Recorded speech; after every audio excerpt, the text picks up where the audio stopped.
What's up, everyone? Welcome to This Day in Philly Sports History for March 22nd, 2025. I'm your host, Jim Montgomery. Welcome to a Saturday edition of the podcast, a spring-like Saturday. Looking forward to getting some yard stuff done today and then sitting on the back porch watching basketball. Had a good time last night. Went out to PJ Willihan's in Downingtown, caught up with some friends. Always good seeing friends from home. Always good watching college basketball. So it's my favorite time of the year. We're kind of in that transition phase, winding. Usually, or recently, I should say, we've been preparing for the inevitable Sixers playoff disappointment, but that hasn't been happening. So we're kind of transitioning out of the winter sports. Phillies start in less than a week. The weather is warm. Can watch TV outside. I absolutely love it. All right, let's start with a recap of yesterday's question of the day. We spent Fridays with AI and we simulated the 2025 Philly season. 98 wins, a trip to the NLCS before falling to the Dodgers in 7. But I asked you, can the Phillies win the NL East this year? 87% of you said yes, they can. I definitely believe they have a shot to do it. I think, and maybe it's just because we're getting closer to the season and I'm getting excited for the change that's not the Sixers or the Flyers right now. But I do think they have a shot. Obviously, in a baseball season, so many things have to go right. But I'll get more into some of my predictions and outlook next week as we prepare for the season opener. But shout out to Jason from Coatesville, who brought up a very, very good point. He was like, Ken versus Will absolutely are two different questions. Can they win it? Absolutely. Will they?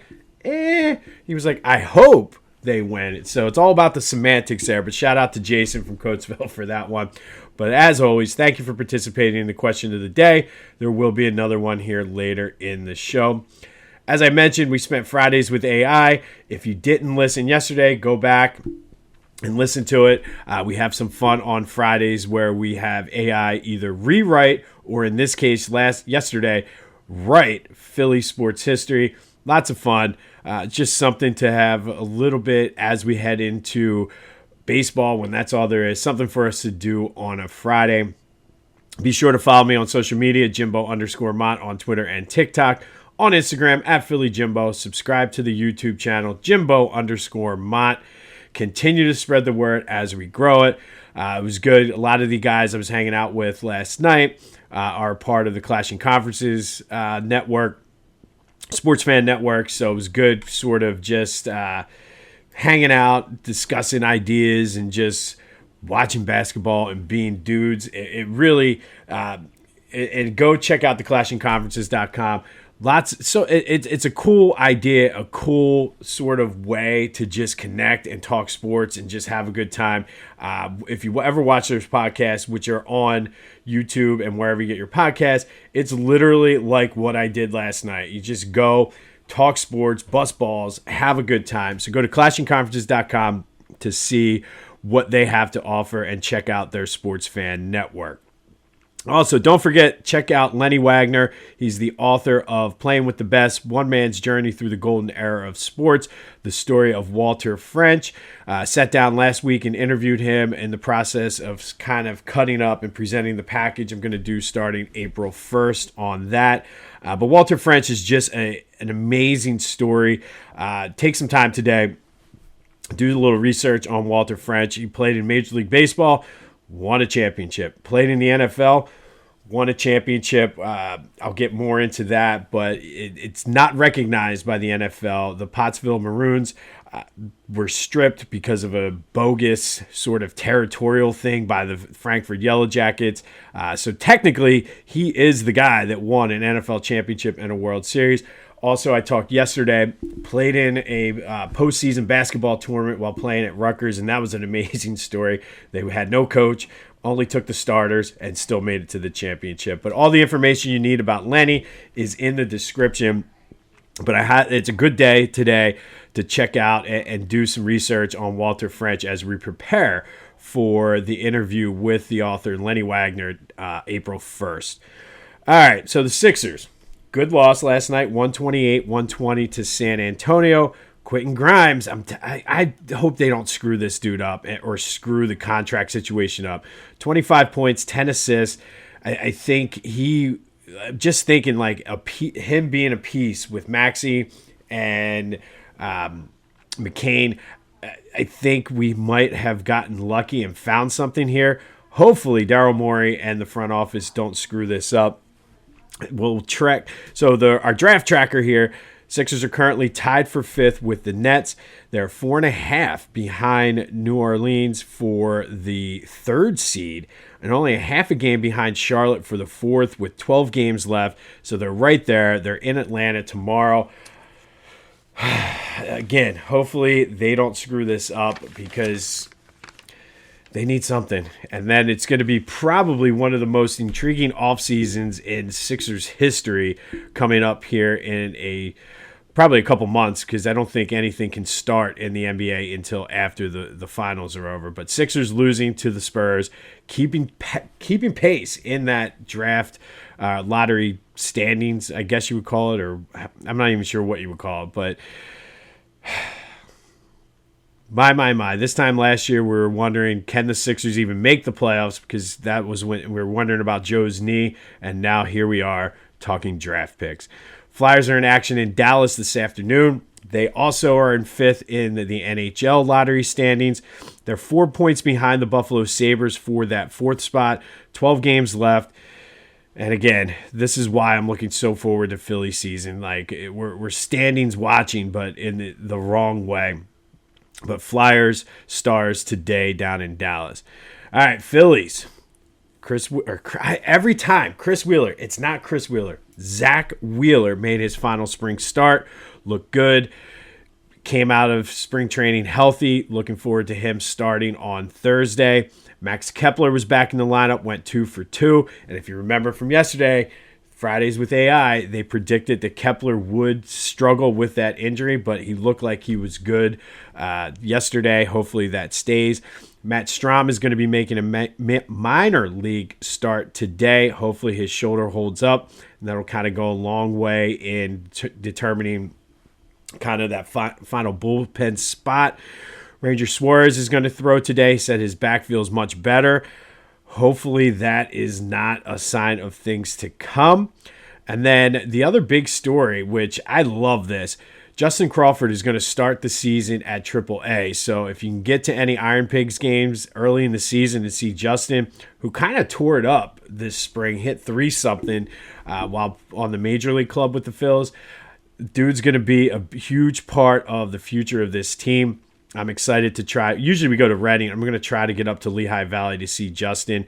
But him being in AAA means likely will, especially if, God forbid, I'm just going by what AI said, if Max Kepler does suffer an injury, bring Justin Crawford up to get some ABs. But I think that's a huge step in the right direction for the future of the Phillies. So all that being said leads to today's question of the day. Who's your breakout star for the Phillies this year? Who do you think is going to be the guy that we're not really counting on but is going to have a great season? Last year, it was a lot of those guys in the bullpen, even though they faltered down the stretch. I would say Matt Strom probably had the best year out of any of those guys. But who's your breakout star? I'm going with Christopher Sanchez, getting the 3rd spot in the rotation. It looks like the rotation is going to be Wheeler, Luzardo, Sanchez, then Nola. I forget. I did see it today, but Sanchez is starting the home opener, so I guess he would be the 4th starter. But I'd look for him to have that breakout season. It's looked good all spring. But who do you got? Who's your breakout star? 267-495-8531. That'll get you into the Back to the Future voice and text line. I'm going Christopher Sanchez, but who do you got as the breakout star of the Phillies this year? I mean, you can go Schwarber or Bryce, somebody like that if you want. As you know, AI said Bryce is going to have an MVP type season, so you can go Bryce, but I'm going Christopher Sanchez. I think he's going to go underrated, under the radar, and really step up his game. Hopefully he can pitch on the road this year. But let me know your thoughts on the Back to the Future voice and text line or any of my social media. Union are back in action tonight down in Chester versus St. Louis, looking to get back to their winning ways. They're currently second in the East behind Miami and Messi. So we're hopefully, like I said, they can get back on the winning track as they are missing a lot of their stars due to national team obligations that they have. The Eagles did make some news yesterday. Avonte Maddox will not be back. I think he signed with the Lions. I'm okay with that. Like I said, I think from a secondary standpoint, and this is a topic that came up yesterday, and we'll probably talk a lot more about this during the offseason, during the draft coverage and things like that. But I think what a lot of people are forgetting in everybody's hysteria about they're letting this guy go, they're letting that guy go, they didn't sign this guy, is the fact that, and I mentioned this a couple times, Vic Fangio even said that he was not able to unlock a lot of what his defense is last year. So year 2 with the core group coming back, I think that's going to make a huge difference. But from a secondary perspective, you have Cooper DeJean, you have Quinyon Mitchell, who were rookies last year and probably our 2 best defensive backs. So meaning they're going to take another step to excuse me. But they're going to take another step, just the natural progression in the NFL. You have Jalen Carter, who was a beast last year, going into year 3 now. I think we forget that he's only a third-year player, should take the jump. Like, he's entering his prime. So I think with those 3 guys, along with everybody else just being more familiar with the system, I think we're going to be okay for the Eagles. But I wanted to mention that Brandon Graham does have a children's book coming out, the ABCs of tackling football and life. Looks pretty cool. Still probably will buy it, even though my kids are far past that, but it looks like it's a good book for kids. And then the Giants made some news and still looking for a quarterback, and they brought in Jameis Winston to compete for their starting quarterback job.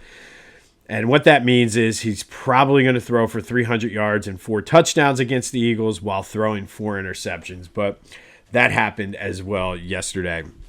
I mentioned my boys at the Clashing Conferences. Check them out. Great time hanging out with some of the guys yesterday. But then go to Philly Goat. I did order my golf shirt yesterday, as I told you. You got to check these golf shirts out. They partnered with Double Bogey Down. They have 3 great Philly-inspired golf shirts. They're awesome. You've probably seen similar shirts you might even own some, but go check them out. PhillyGoat.com. Be sure to use the promo code Jim Montgomery to take 10% off your order. That's PhillyGoat.com. Promo code Jim Montgomery to take 10% off of your order. All right, today we're going to go back to 1984. And on this day in 1984, the Flyers won their 4th straight game, beating the Pittsburgh Penguins 13-4 at the Spectrum. Yes, you heard that right. They put up a 13 spot against the Penguins. The 13 goals set a team record. It included hat tricks by Dave Poulin and Ilkka Sinisalo. 2 players had hat tricks. 5 other players scored for the Flyers this day, including Tim Kerr, who passed his 50th or scored his 50th goal of the season. Again, I think that was the same season that Wayne Gretzky had 91, but he's the great one for a reason. But scoring 50 goals in a season for Tim Kerr was nothing to sneeze at. No pun intended there. Kerr also added 4 assists for the Flyers. The game also included lots of fights. Obviously, Penguins were getting a little feisty because they were giving up so many goals, including Marty McSorley versus Darryl Stanley. The Flyers that year would make a playoff run and got swept in the first round of the playoffs for the 2nd straight year, and it ushered in a lot of changes during that offseason. But the 13 goals was the big story, setting a team record. And ironically enough, they would tie this record later the next season in October when they scored 13 versus Vancouver.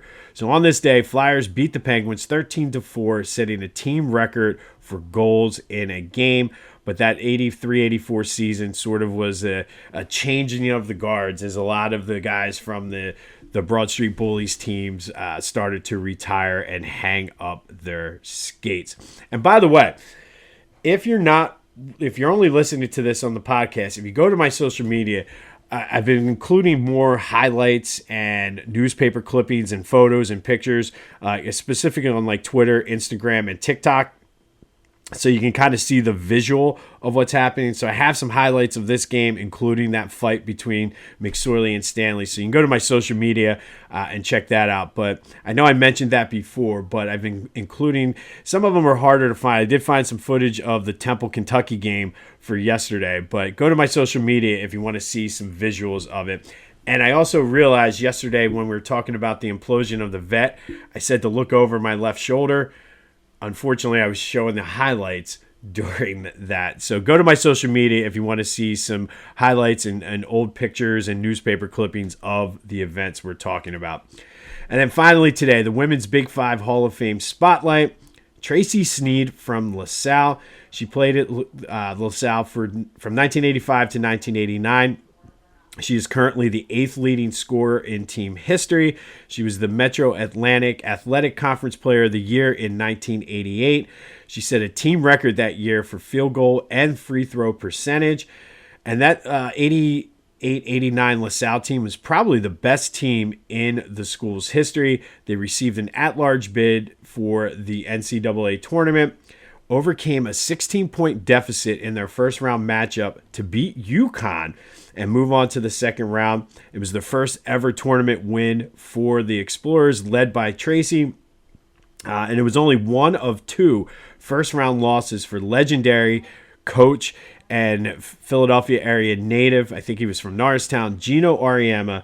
That LaSalle team, though, did get as high as number 18 in the rankings, won a team record or school record 28 games. But Tracey Sneed was the leader of that team. She was 2-time All Big Five. She was a 1996 Big Five Hall of Fame inductee, inducted into the LaSalle Hall of Fame in 2000. But Tracey Sneed is today's Big Five Hall of Fame spotlight from LaSalle, one of the best to ever do it up at Broad and Olney.